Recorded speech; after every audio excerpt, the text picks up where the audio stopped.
నమస్తే, welcome to 4 Sides TV. రాష్ట్రంలో దేశంలో ఉన్న అన్ని పార్టీలలో మాజీ ఎంపీ జితేందర్ రెడ్డి చేరాడని, ఇక మిగిలింది ఒక్క ఎంఐఎం పార్టీ మాత్రమే అని బీజేపీ క్రమశిక్షణ కమిటీ సభ్యుడు నాగూరావు నామోజీ అన్నారు.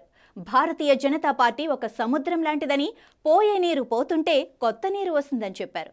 పార్టీని నమ్మి వచ్చేవాళ్లను అక్కున చేర్చుకుంటుందని, స్థిరత్వం లేని చంచల గుణమున్న వ్యక్తులు పార్టీని విడిచి వెళ్తుంటే వద్దనేది లేదన్నారు. కొందరు నాయకులు అంటే ముఖ్యంగా మా జితేందర్ రెడ్డి గారు, మాజీ ఎంపీ గారు మా పార్టీని వదిలేసి మొన్న కాంగ్రెస్ హైకాండ్ కప్పుకోవడం జరిగింది.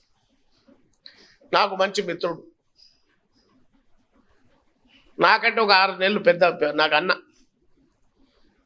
నాకు చాలా గౌరవం ఉండింది.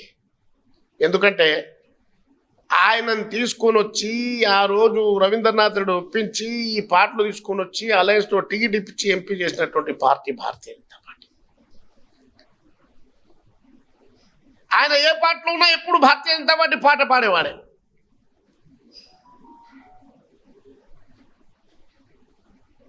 ఆయన మా పార్టీ ఇడిచిపెట్టి పోయిన తర్వాత మళ్ళీ పార్టీలో వచ్చిన తర్వాత కూడా భారతీయ జనతా పార్టీ జితేందర్ రెడ్డి గారిని జాతీయ కార్యవర్గ సభ్యుడు ఇవ్వడం, ప్రధానమంత్రి పక్కల కూర్చునేటటువంటి అవకాశం వీళ్ళ జీవితాల్లో ఎన్నడని వచ్చేదా? ఒక్కసారి ఆలోచన చేయండి.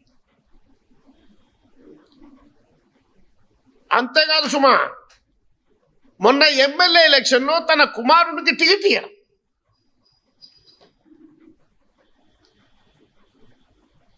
భారతీయ జనతా పార్టీ బయటి నుండి వచ్చిన వాళ్ళకి ఎప్పుడు కూడా తక్కువ చేయలే.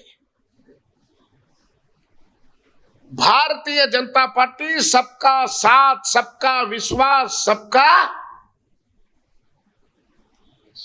వికాస్ కోసం పనిచేస్తున్న పార్టీ. అందరూ నా వాళ్ళని చెప్పి తీసుకొని పోయే పార్టీ.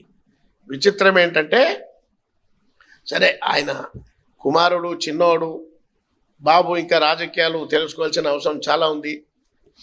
ఆయన ఏమన్నాడంటే, అసలు కాంటెస్ట్ చేయడానికి ఎవరు లేరటైనా బీజేపీకి, లేకుంటే వాళ్ళ ఆయన్ని నిలబెట్టిండట. నేను చెప్తున్నా బాబు, మాట్లాడే ముందు మీ నాయనకి అడుగురా నాయన. 1973లో జన్సంగ్ నుండి ఈ పాలమూరులో ఎస్ రాజేశ్వర రెడ్డి గారు నిలబడి జన్సంగ్ దీపం గుర్తు మీద 2500 ఓట్లతో ఓడిపోయిన భారతీయ జనతా పార్టీ. ఇప్పుడు మీరు పక్కన కూర్చున్నట్టు ఎన్ఎం శ్రీనివాసరెడ్డి గారికి అడగండి, మరి ఏ పార్టీ నుండి గెలిచిండు ఆయన? ఏ పార్టీ నుండి గెలిచిండే? ఎవరు వాళ్లకు రాజకీయాలు నేర్పిండ్రు? కాబట్టి